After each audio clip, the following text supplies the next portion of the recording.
Christes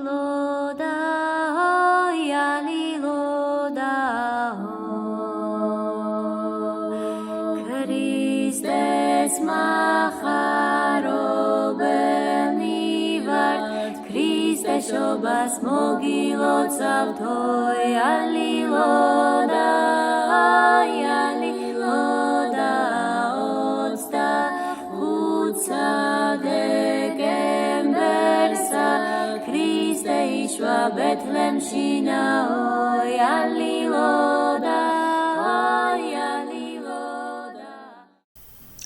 Nous sommes le 3e dimanche de l'Avent. L'Avent, ça vient d'un mot latin, adventus, qui veut dire arriver, venu. Autrement dit, l'Avent, ce sont 4 semaines pendant lesquelles les chrétiens se préparent à la venue de Dieu parmi les êtres humains en Jésus-Christ. Venue qui est donc l'incarnation de Dieu lui-même en un être humain comme nous, et donc ça veut dire qu'il est né comme un petit bébé. Comme n'importe lequel d'entre nous. Donc on se prépare à la venue d'un enfant. Concrètement, se préparer à la venue d'un enfant, quand on est un jeune couple ou même une famille, ça veut d'abord dire préparer matériellement un certain nombre de choses et faire un certain nombre d'achats. Parfois, il faut rénover une chambre, changer le papier peint, la moquette, acheter de nouveaux meubles, ce truc bizarre qu'on appelle une table à langer, et puis des vêtements, des jouets, etc. Vous pensez bien que pour des chrétiens, c'est pas exactement comme ça que ça se passe. On va pas tous se mettre à construire une chambre chez nous et aménager une chambre pour recevoir le petit Jésus. C'est à un autre niveau que ça se passe, à un niveau beaucoup plus spirituel, parce que pour nous, évidemment, c'est le spirituel qui a la primauté, c'est-à-dire qui vient en première place dans notre vie par rapport à la vie matérielle. Et donc, ça va se traduire par tout un travail beaucoup plus intérieur, une relecture de sa vie à l'aune de ce que nous propose la Bible. Ce temps de relecture, ce temps de préparation spirituelle, eh bien, il porte un nom qu'on n'aime pas forcément trop, mais que nous utilisons quand même pas mal dans notre communauté, c'est le mot de repentance. Oui, il faut se repentir, préparer en soi le chemin du Seigneur, revenir à lui, s'ouvrir à lui et permettre que dans notre vie, eh bien, le terrain soit suffisamment facile, utilisable pour qu'il vienne jusqu'à nous. C'est pourquoi, pendant ces temps de l'Avent, tous les ans, on y revient et la figure de Jean le Baptiste croise nécessairement notre chemin du temps de l'Avent. C'est une figure pour laquelle parfois il y a quelques problèmes. L'image que Jean le Baptiste projette a besoin d'être retravaillée assez régulièrement parce qu'il peut y avoir des malentendus qui se posent alors, qui jouent justement sur notre appréhension de la repentance.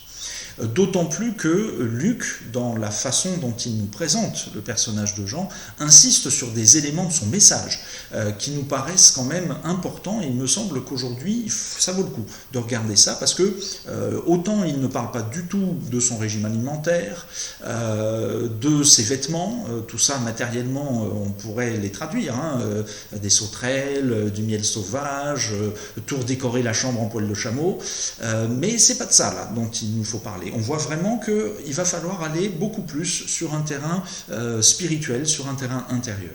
Écoutons à nouveau ce que Jean disait aux foules qui venaient jusqu'à lui pour se faire baptiser. « Race de vipères, qui vous a appris à fuir la colère à venir? Produisez donc des fruits qui confirment votre changement d'attitude. » Produisez donc des fruits qui confirment votre changement d'attitude. Littéralement, faites des fruits dignes de la repentance. Parce que c'est bien ce mot-là qui est traduit ici par changement d'attitude, mais qui est utilisé dans le texte grec. Il n'y en a pas d'autre, c'est le mot repentance qui est mis en place ici.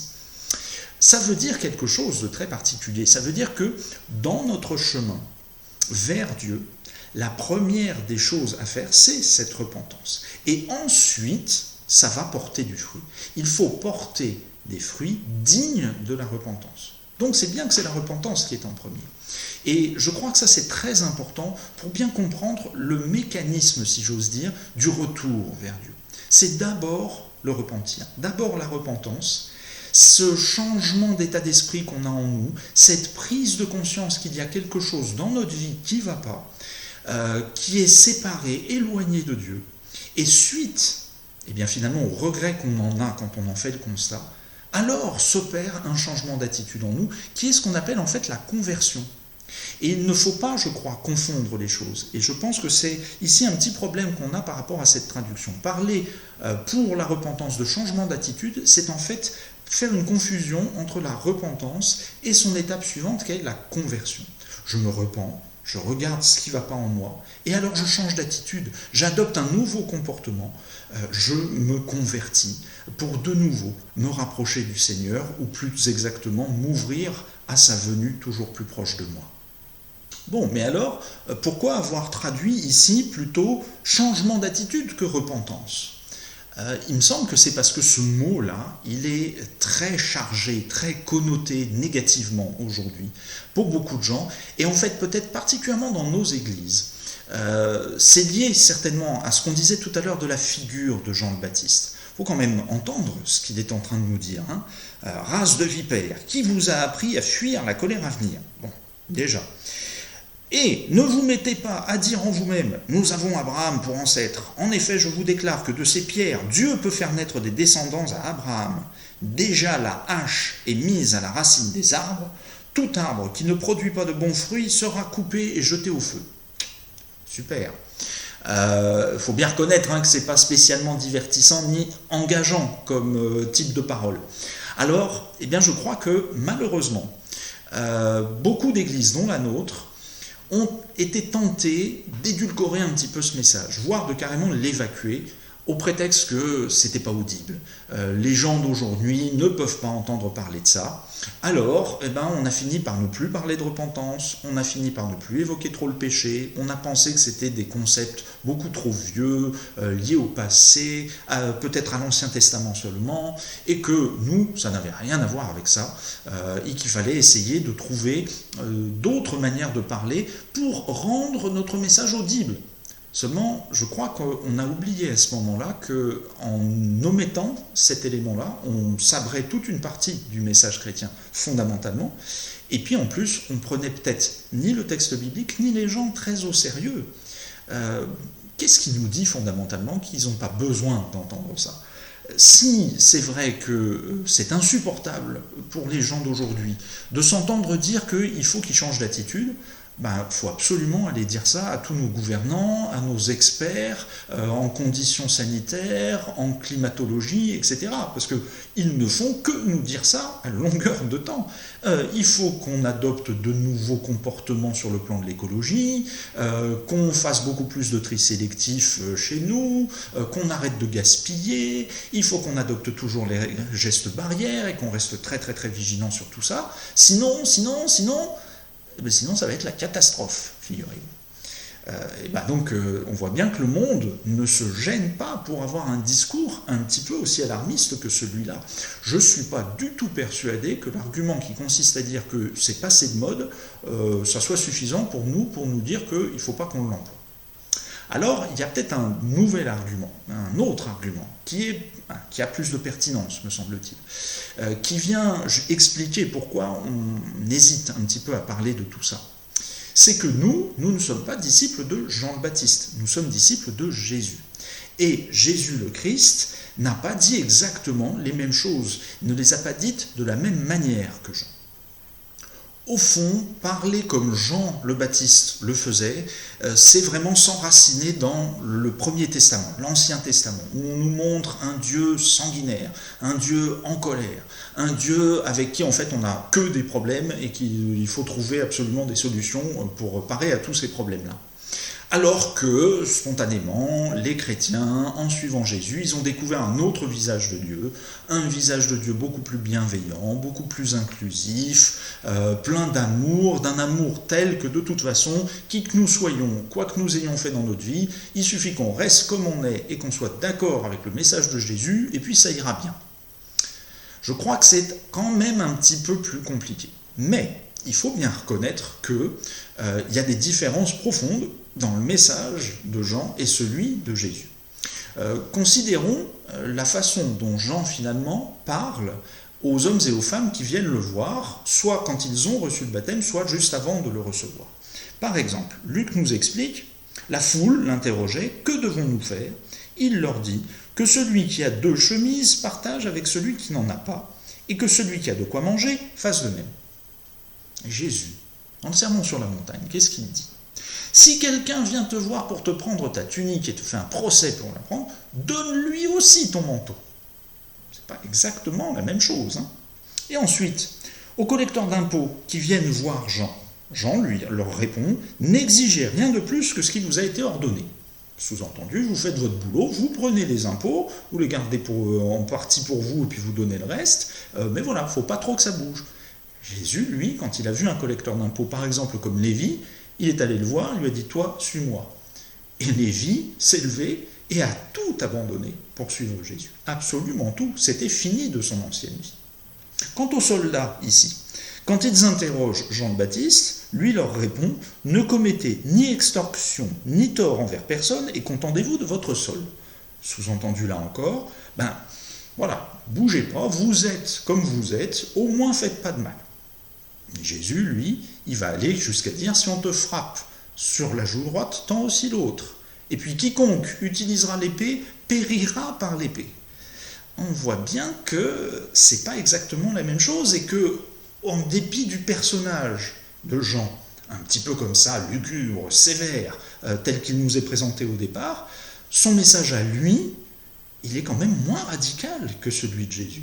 Et même si il faut se dire que si déjà les gens de partout dans le monde aujourd'hui osaient mettre en pratique simplement ce que Jean le Baptiste demande ici, ça irait bien mieux, ça c'est clair.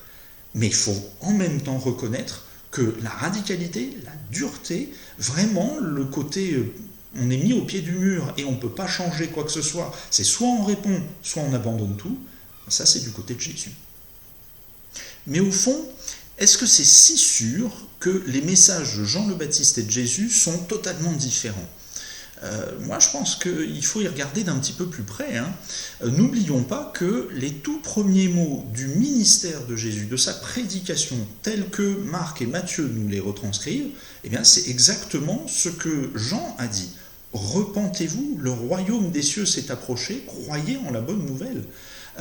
Même notre traduction reprend le changer d'attitude en faisant exactement la même erreur que celle dont on a parlé tout à l'heure, mais c'est bien parce que c'est le même mot que Jésus a utilisé, qui était celui qu'il y avait dans la bouche de Jean le Baptiste. Donc c'est qu'il y a finalement la même chose à faire. Que l'on soit disciple de Jean ou que l'on soit disciple de Jésus, il faut se repentir. Mais peut-être que la nuance tient dans le point de vue que l'un et l'autre adoptent par rapport aux raisons pour lesquelles il faut faire ça. Reprenons ce que Jean dit. « Qui vous a appris à fuir la colère à venir ?» Voilà comment Jean le Baptiste interroge les gens qui viennent le voir. Et je crois que c'est là qu'est le nœud pour lui. Il s'agit de fuir la colère de Dieu, la colère à venir, car Dieu est en colère de voir la façon dont nous menons notre vie. Et pour lui, il est urgent de trouver le moyen d'échapper à cette colère, soit d'apaiser peut-être Dieu, même si c'est pas impossible que ça soit déjà trop tard, en tout cas de faire en sorte qu'on ne soit pas ceux vers qui cette colère se dirige principalement. Jésus, quant à lui, n'évacue pas du tout cette question-là, mais plutôt que de dire « qui vous a enseigné à fuir la colère qui vient », va dire « précipitez-vous vers l'amour qui vient ». Parce que pour lui, finalement, la raison même de cette colère, c'est un amour. Dieu est amour, et c'est pour ça qu'il est en colère, parce qu'il voit la façon dont nous menons nos vies, façon éloignée de lui, façon qui fait que nous faisons du mal aux autres, nous ne le respectons plus pour qui il est, et nous envoyons toute sa création dans le décor. Ça le met très en colère. Mais cette colère n'est pas celle du père Fouettard, c'est celle d'un amour blessé. Et Jésus veut nous faire redécouvrir finalement cet amour qui est premier, qui est la source de toute notre vie. Cet amour, nous pouvons nous y abreuver par la repentance. Cet amour, c'est l'être même de Dieu qui vient en Jésus-Christ jusqu'à nous et que nous avons à recevoir par notre travail de repentir, par notre travail sur nous-mêmes. Vous vous rappelez sans doute cet épisode d'une femme pécheresse qui s'est invitée à un banquet auquel un chef de la loi avait demandé à Jésus de participer. Et au cours de ce banquet, cette femme, en larmes, a versé du parfum sur les pieds de Jésus, a versé ses larmes sur les pieds de Jésus et les a essuyés ensuite avec ses cheveux. Au-delà de l'acte complètement transgressif que ça pouvait représenter, ça a choqué évidemment ce chef de la loi qui s'est dit, mais si cet homme-là, Jésus, se laisse faire de cette façon, alors que si c'était un vrai prophète, il devrait savoir qui c'est que c'est pas sérieux cette histoire de ce type. Et Jésus d'expliquer à cet homme, pour lui faire comprendre combien grande était son erreur, que cette femme, en fait, elle a beaucoup aimé, et de fait, elle a su qu'elle était beaucoup pardonnée et que c'est pour ça qu'elle a beaucoup aimé. Vous vous souvenez vraiment que dans cette histoire, il y a un lien très très fort entre l'amour éprouvé par cette femme, amour de Dieu qui lui vient jusque-là, et l'expression même de cette repentance qui est en fait la conséquence de la prise en compte de cet amour. Alors oui, je crois, frères et sœurs, il faut nous repentir. Ce temps de l'Avent doit être vraiment un temps mis à profit pour nous pour méditer, chacun dans nos vies personnelles, ce que ça peut signifier. Il faut nous repentir concrètement parce que ça ne va pas bien. Notre monde va mal. Tout le monde le dit, tout le monde est d'accord sur ce constat. Mais en réalité, ce qui fait que nous avons quelque chose à faire entendre au monde, c'est que nous savons exactement pourquoi ça va mal.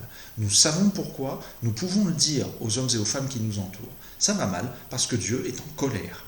Dieu est en colère de nous voir nous séparer de lui, de nous voir abîmer la création qu'il nous a confiée, de nous voir vivre selon simplement nos vues et ne plus lui obéir à lui, alors que sa volonté est une volonté d'amour pour nous, l'amour qui est le socle, le seul véritable, sur lequel nous pouvons appuyer nos existences pour mener des vies vivantes, des vies vraies, des vies authentiques, selon ce que lui veut, et pas les vies en plastique, les vies complètement factices que notre monde nous propose, que nous nous proposons à nous-mêmes pour nous donner l'illusion que nous sommes les maîtres de nos existences.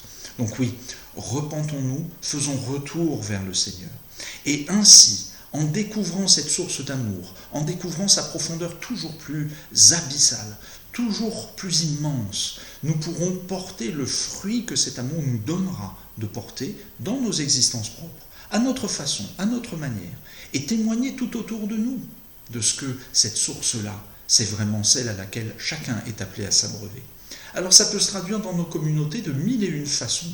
Les actions d'entraide, le pardon, une méditation toujours plus approfondie de la Bible pour pouvoir en parler toujours mieux, une expérimentation de la présence de Dieu dans nos vies pour que ça rayonne tout autour de nous. On sait qu'il y a mille et une manières de le faire, mais il faut le faire. Alors, pour reprendre ce que Jean a dit, mais en le paraphrasant, peut-être comme un porteur d'évangile pourrait le faire aujourd'hui, on pourrait dire, à la place de race de vipère, « Enfants bien-aimés, qui vous empêche de vous jeter dans les bras de Dieu? Venez donc porter du fruit digne de cette repentance en découvrant l'amour que le Seigneur a pour vous. Et ainsi, nous pourrons alors témoigner tout autour de nous de la vérité de Dieu en Jésus-Christ. Ainsi soit-il.